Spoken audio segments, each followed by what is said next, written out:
Hello and welcome to Fin Business. We are in conversation with Anurag Srivastav, who's heading the Uttar Bharat Urban Cooperative Banks Federation. Sir, thank you very much for talking to Fin Thank you Business. so much. There are interesting areas that I would like to discuss with you because the cooperative banks are going through a interesting time, I would say, because there is a lot of competition in the market right now, and suddenly the cooperative banks have also realized that they need to transform to perform. So I would like to understand, what kind of changes do you think, as a federation, do you think that the cooperative banks need to adopt right now to achieve the next level of growth? See, historically, cooperative banks have been laggards. They are followers. They have never been the leaders in the industry. But we are so small, whether it be capital, whether it be business share in the business, whether it be in technology, in everything. It is only that we have to catch up with the others. So that is one thing. Now, need for the cooperative banks to do this. If we don't do it, we perish. It's a question of survival. If the banks have to survive, there's no way except to reform, transform, go digital. Digital gives you a lot of advantage. Digital will reduce your cost. Digital will increase your reach to the customers. Digital is something which has no boundaries. Right. It has got very little infrastructure cost. So transaction on the digital mode is obviously more economical than doing it on the brick and mortar. So digital, yes, you'll have to go. You'll have to go. And secondly, the young generation which is now coming up, especially boys in the age of 18 and 24. 18, why I'm saying is because they are major. 18 to 24. Most of them want to do all their activities on the phones, mobile phones, tablets, PCs, that's it. There is some statistics been floating around, that out of over 200 million smartphones that India has, smartphone users, almost 60% people do some kind of banking activity in that. So if the large customer base is moving towards digital, there's no choice. You have to do it.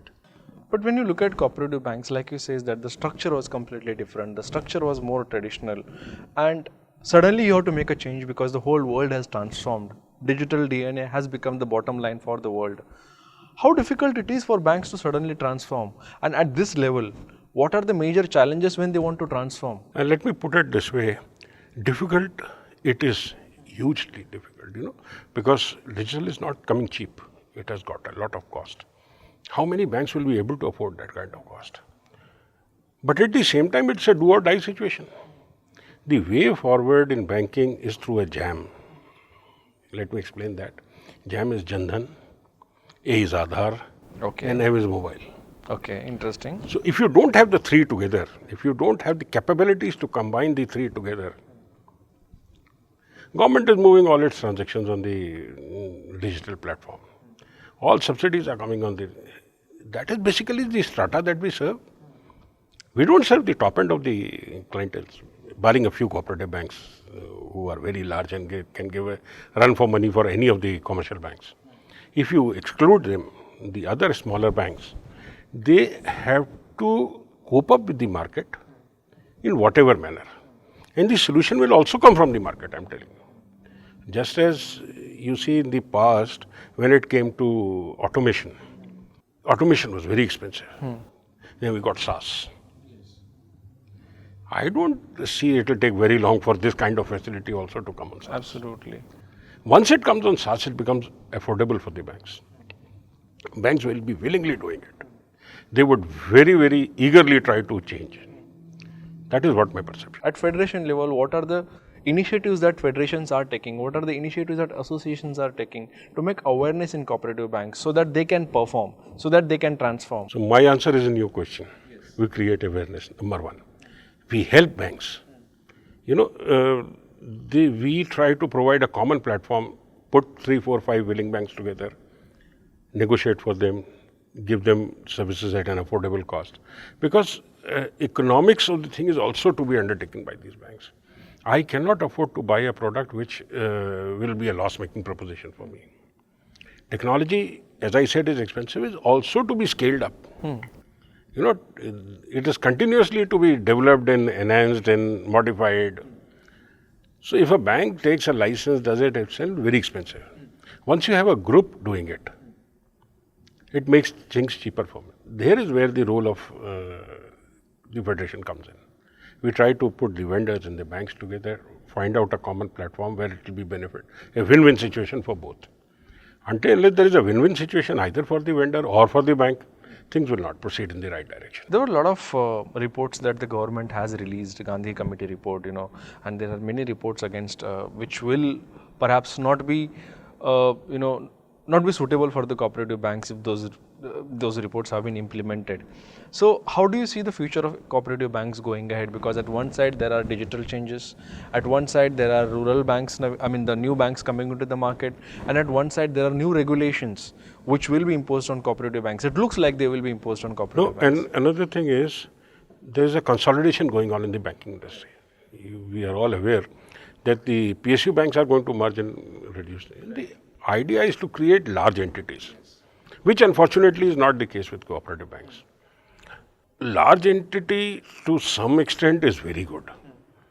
But then again, repeating what I had already said, the class that we serve, that at least for the next 10-15 years can be served by the existing infrastructure. I'm not for a moment saying that we don't have to change, we don't have to go digital, because these people are also coming up. Yeah. These people are, but we have some time, we have some cushion, we have some time, and once this change takes place, these banks should do well. As far as the government's policy plan, Reserve Bank's design, not much is in the public domain. We know what are the reports which is coming and what the real intention doesn't come out by these things. Because government reports, even Malegaon Committee, for example, things were discussed there, it's lying there. Umbrella organization is lying. So it is the action. It is the action that will prompt a reaction. So as far as it is at the report level, it is fine. It is just intellectual discussion we can do. But once it is set to be implemented by the Reserve Bank of India, nobody has any choice. We'll have to follow whatever comes. If the government wants to consolidate the sector, they will find a way one way or the other. So as a federation, what are the 2-3 key changes that you see in next 2 to 3 years? For me, the biggest problem, at least in my state, is the bank survival. And the biggest challenge is the survival. The way economy has slowed down, the way credit uptake, as it is, UP is a very laggard state. CD ratio of the state as a whole is very low. So unless the economy grows, unless the credit takeoff starts, and the banks start earning, once the profitability improves, we can find ways to do things. Okay, all right, sir. We'll stop here on that note. It was wonderful talking to you. Thanks My for pleasure. those insights, and we wish you the best for your federation and for the future of the cooperative banks. Thank you so much. Thank you so much. Thank you so much for watching.